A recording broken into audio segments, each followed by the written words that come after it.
नमो वज्रायाणं नमो सप्पसां एषो पञ्चानमुखारो सप्पपापपणासनो मङ्गलानं सद्येषु ॐ नमः पार्श्वनाथाय विश्वचिन्तामणियते ह्रीं शांति दृष्टि महापुष्टि धृति कीर्ति विनायिने ओम वृत्तिज्ञान विशाल सर्वाणि जया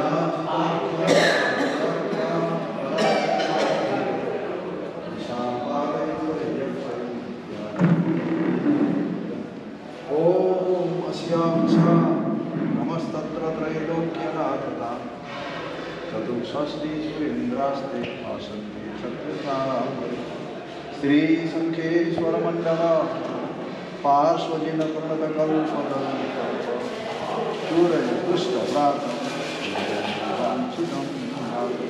मंगलम पद्मजीताद्या मंगलम कनको मंगलम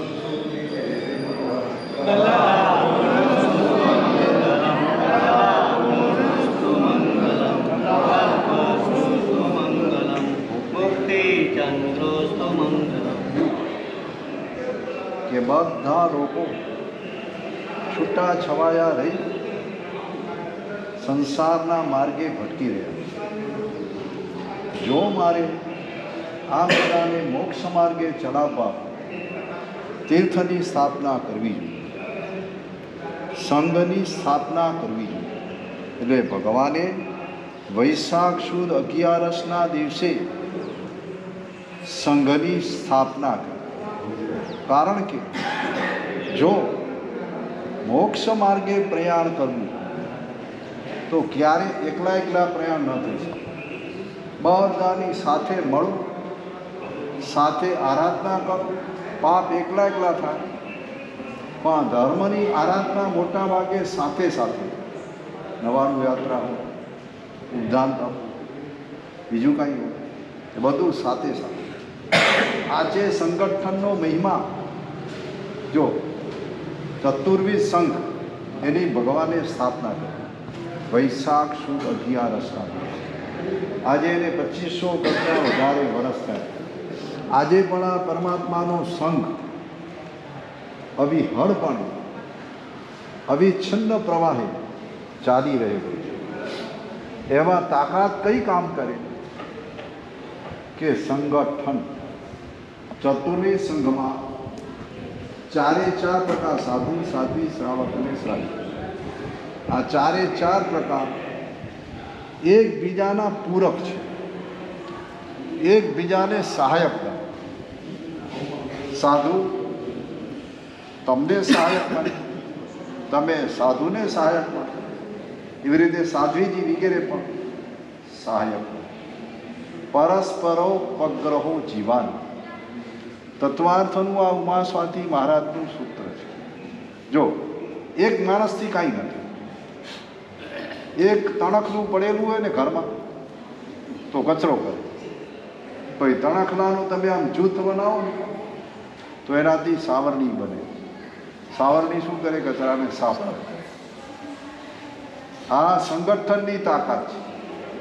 એક નાનકડું ટીપું પડ્યું હોય તો એની અંદર કાંઈ તાકાત હોય, પણ એ બધા ટીપા ભેગા થાય, એક નાનકડું ટીપું, એક નાનકડું બિંદુ. 4 વર્ષની બેબી હોય ને એ પણ પોતાના પગના નીચે કચડી નાખે. પણ જ્યારે બિંદુનો સરવાળો થાય, લાખો કરોડો અબજો બિંદુઓ ભેગા થાય, ત્યારે બિંદુમાંથી સિંધુ બને. અરે સિંધુમાં કઈ તાકાત આવે? 4 વર્ષની બેબી જવા દો, મોટા હજારો ટનના સ્ટીમરો એને પણ પોતાની છાતીમાં લટકાવી શકે એવી તાકાત આ સમુદ્રની અંદર, સિંધુની અંદર પેદા થઈ. ભાઈ કેનો મહિમા છે? સંગઠન કહું. એક તાતણું હોય ને એમાં કંઈ તાકાત નથી. નાનકડો છોકરો એમ તોડી નાખે, પણ ઘણા બધા તાતણા ભેગા થાય ત્યારે એમાંથી દોરડું બને, અને એ દોરડાની અંદર એવી તાકાત આવે મોટા મોટા હાથીને પણ બાંધી દે. આ કોની તાકાત છે? સંગઠનની તાકાત. અહીં પણ એકલો માણસ કાંઈ ન કરી શકે. બચાવમાં એક જ ઘર તો કાંઈ કરી શકે તમે? આ ધોઈની અંદર એક જ ઘર હોય તો ચોમાસું થાય તો તમને આધોઈસનો સંઘ અને બચાવનો સંઘ એ બંનેને જોડનાર કોણ છે? પરમાત્માએ જે તીર્થન. આમ જોયું તો 70 પેઢીમાં સંબંધ ના આવે. આ શ્રીમાં તમે શ્રીવાડીને ઓસવા, આ બધાને એક કરનાર કોણ? ભગવાનનો સંઘ.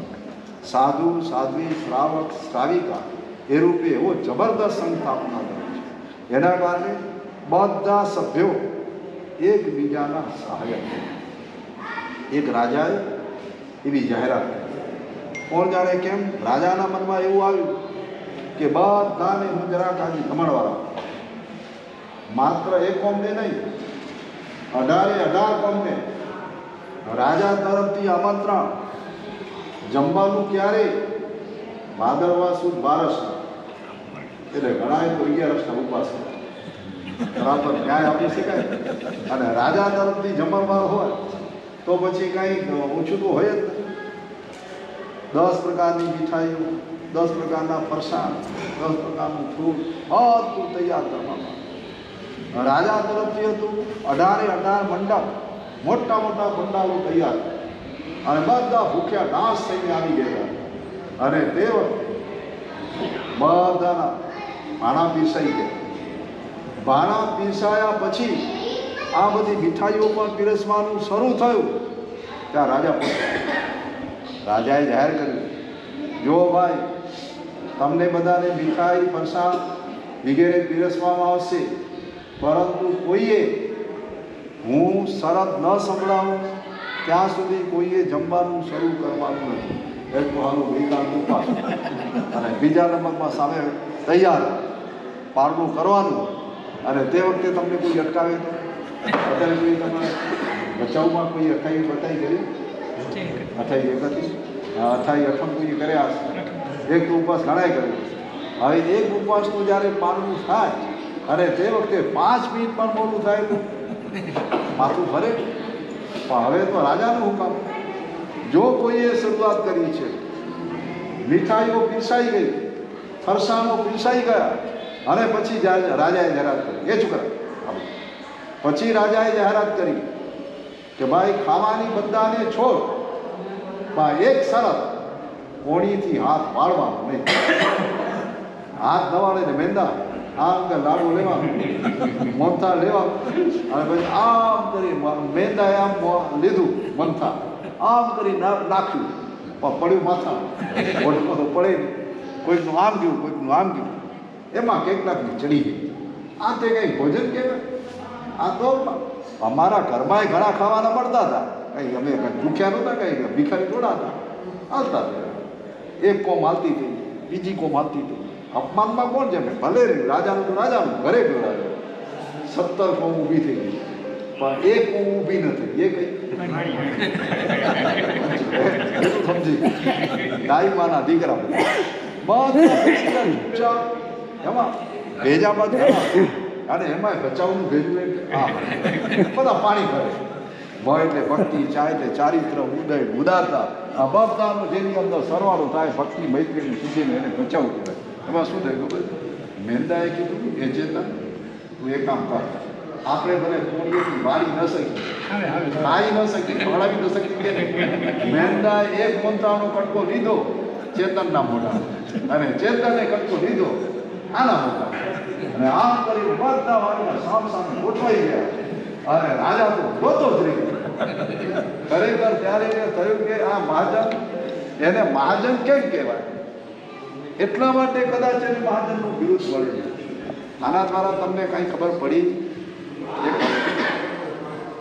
સહકાર વિના સહકાર નહીં.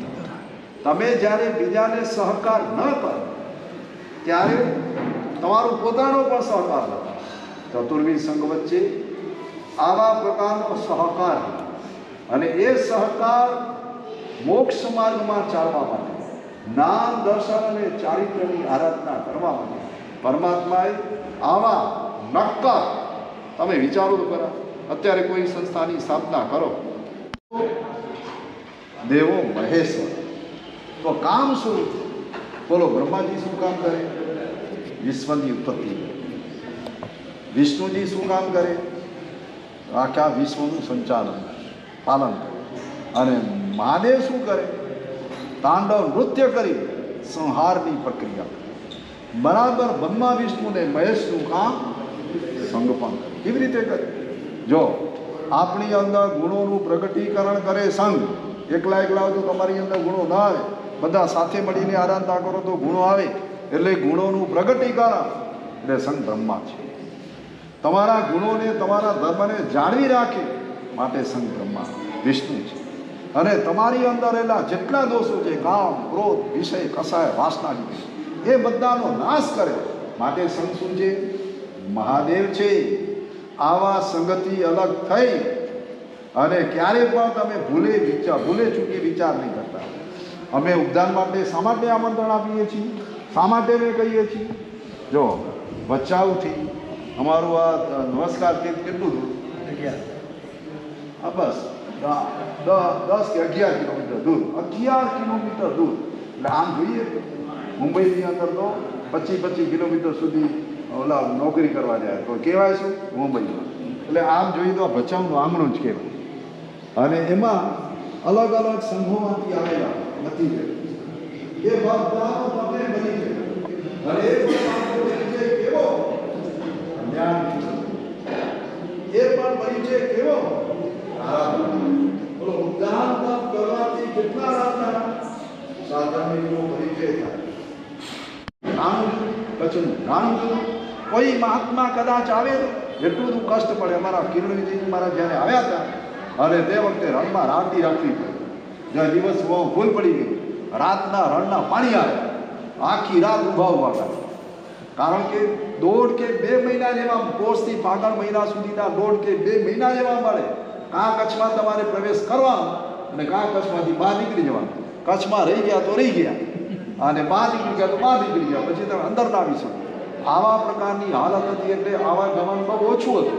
પણ છેલ્લા 70 વર્ષથી, અને છેલ્લા 50-60 વર્ષથી તમે જ ભચાઉ સંઘ હળીખમ રીતે સુપાત્ર દાનની વાત હોય કે મેડિકલની કોઈ વાત હોય, બીજી કોઈ હળીખમ રીતે જે સેવા કરી રહેલો છે એ તમારું પુણ્ય. અને એના મને એવું લાગે છે એનું જ પુણ્ય છે કે નમસ્કારથી બાજુમાં, અને નમસ્કારથી થવાના કારણે એની અંદર ચમત્કારે શરૂ થઈ ગયા. કાંઈ તો વર્ષે 2 વર્ષ પહેલાં ઉપદાન થયેલા હતા, વળી પાછા અત્યારે ઉપદાન તો થઈ રહેલા છે. તો હું તો, તમે તો બધા એમ જ માનો આપણો જ અવસર છે, આપણા જ બાપનું છે, આપણું જ તીર્થ છે, આપણે જ આરાધના કરવાની છે. અને આ પવિત્ર ભૂમિની અંદર જેમ આરાધના વધતી જાય તે રીતે એ ભૂમિની પવિત્રતા પણ વધતી જશે. બસ વિશેષ અમારે શિવમાસ્તુ સર્વ જગત હરહિત નિરતા ભવન્તુ ભૂતગણા દોષા પ્રયાન્તુ નાશમ ભદ્ર સુખી ભવતુ. સરળ સ્વભાવે પરમ પૂજ્ય આચાર્ય ભગવાન મુક્તિ મુનિચંદ્ર સુરજી મહારાજા આદિ સાધુ સાધુજીના ચરણોમાં કોટી કોટી વંદન. વિતેલા વર્ષ દરમિયાન આપણે સૌએ આધોઈ સંઘ, ભચાઉ સંઘ અથવા જૈન શાસન બધી જગ્યાએ પર્યુષણ મહાપર્વ આવ્યા, એની ઉજવણી કરી. યત્કિંચિત તપસ્યાઓ થઈ, સારા પ્રમાણમાં સુંદર આરાધનાઓ થઈ, દરેક સંઘોમાં એ અનુષ્ઠાનો થયા. એ રીતે ભચાઉ સંઘમાં પણ અમારા કોઈક કર્મ સંયોગે સાધ્વી ભગવંતનો યોગ હતો અને છીનવાઈ ગયો. એટલે અમે પૂજ્ય ગુરુદેવથી વંચિત રહ્યા. છતાં પણ જે કંઈ થયું એ બહુ સારું થયું એમ તો ન જ કહેવાય. પણ સુશ્રાવક મેહુલભાઈ શાહ બોમ્બેથી આવ્યા અને સુંદર મહારાજાની આરાધના કરાવી. સંઘમાં ખૂબ જ ઉત્સાહ થયો. દેવદ્રવ્યની સાધારણની વગેરે અનેક પૂછામણીઓ બહુ સારી થઈ અને તપસ્યાઓ પણ થઈ અને રંગે ચંગે પર્યુષણ પર્વ આપણા પૂર્ણ થયા. એ પર્યુષણ દરમિયાન આપણા સૌમાં કર્તવ્ય આવે છે સમાપનાનું.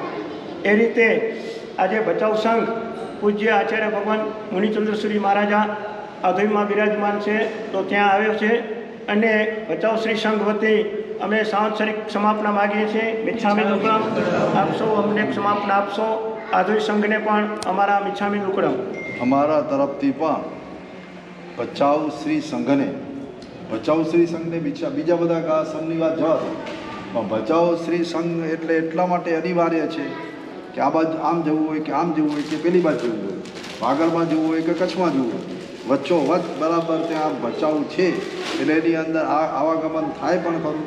એની અંદર ક્યારેક અમારા તરફથી પણ તમારા બધા સાથે કહેવા મનથી વચનથી કાયાથી દુર્વર્તન થઈ જતું હોય તો તમામ અત્યારે વાગડ સમુદાય તરફની જવાબદારી પાડી સમગ્ર વાગડ સમુદાયના સાધુ સાધ્વીજીઓ એમના તરફથી જે કંઈ પણ દુર્વર્તન વગેરે જે થયું હોય તે બધા તરફથી હૃદયપૂર્વક અત્યારે આપણને સૌએ સાહેબે જે 15-20 મિનિટ કે 25 મિનિટ સુધી જે કંઈ બોધપાન આપ્યું, સંઘ શાસન શું છે એની બહુ સારી સમજ ટૂંકમાં આપી અને આપણને સૌને ઉપકૃત કર્યા છે. સાહેબે આપણા ઉપર ઘણી જવાબદારી મૂકી છે. ભચાઉ સંઘની ઘણી ફરજ થાય છે તો આપણે સૌએ પણ આપણે એ ફરજ અદા કરશું એવી સાહેબને અહીંયા ખાતરી આપીએ અને સાહેબને એટલું જ કહીએ કે સાહેબ નમસ્કાર તીર્થમાં ઉપદાન પૂર્ણ થાય પછી આપનો જે કંઈ વિહાર કાર્યક્રમ હોય એમાં ભચાઉ માટે આપ સમય ફાળવશો અને વધુમાં વધુ દિવસોની સ્થિરતા ભચાઉને આપશો એવી અમારા સંઘ વતી આપને ખાસ આગ્રહભરી વિનંતી છે. પોષવતમાં વિચાર છે. અત્યારે આપણે આધોઈ શ્રી સંઘમાં પૂજ્ય સાહેબના વંદનાર્થે આવ્યા છીએ તો ભચાઉ સંઘ વતી આધોઈ શ્રી સંઘના સર્વસાધારણમાં 5100 રૂપિયા આપણે અર્પણ કરશું.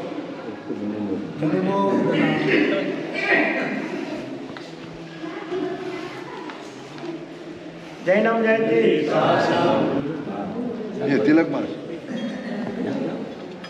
જૈનમ જયંતિ શાસનમ જૈનમ જયંતિ શાસનમ જૈનમ જયંતિ શાસનમ જૈનમ જયંતિ શાસનમ જૈનમ જયંતિ શાસનમ જૈનમ જયંતિ શાસનમ જૈનમ જયંતિ શાસનમ બોલો બિરાદર જોર સે જૈનમ જયંતિ શાસનમ બોલો બિરાદર જોર સે જૈનમ જયંતિ શાસનમ બોલો બિરાદર જોર સે જૈનમ જયંતિ શાસનમ બોલો જિન શાસન દેવ કી જય.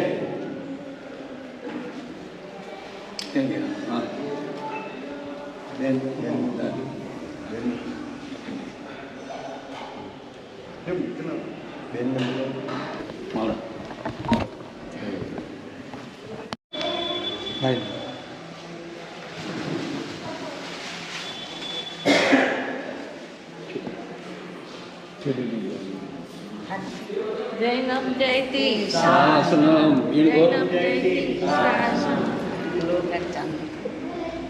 હની કે ચાંદલો કરો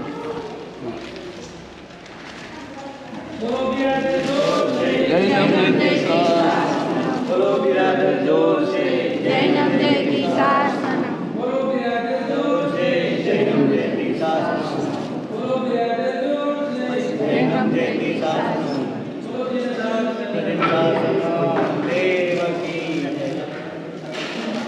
વાસુદેવ ભગવાન કી જય.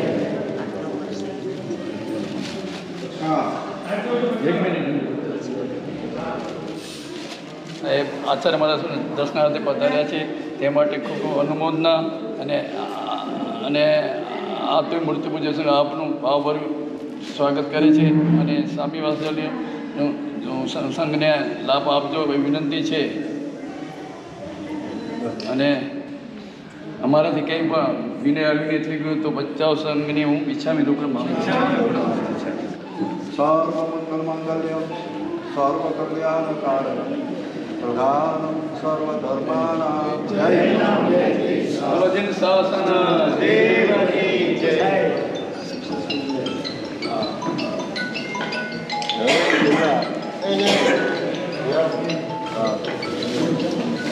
આજે સ્પીકર પર મેદાન પર હે જાણકાર માણસ હા? જાણકાર માણસ જાણ કરો. જાણકાર કપેલ એ કે એલાઉન્સર સાહેબ કે જાણકાર માણસ શું કહો સાહેબ વડીલ તો વડીલ કહેવાય ને. વળી ધંધો ધંધા છે ને હા એ મોટો માણસ છે. એને નડીએ છીએ ને જો સાહેબ એનો સેમ થયું ને તમારે ઉપયોગીતા છે તમને ઉપયોગીતા છે એ નડીએ છીએ ને આપણે અત્યારથી ભાવના 500 તો પુણ્ય વધશે. છે તો ભાવના છે જ કરવાની કરવાની ભાવના છે પણ હવે ફોર્મ ભરો તો પુણ્ય વધે. પુણ્ય વધે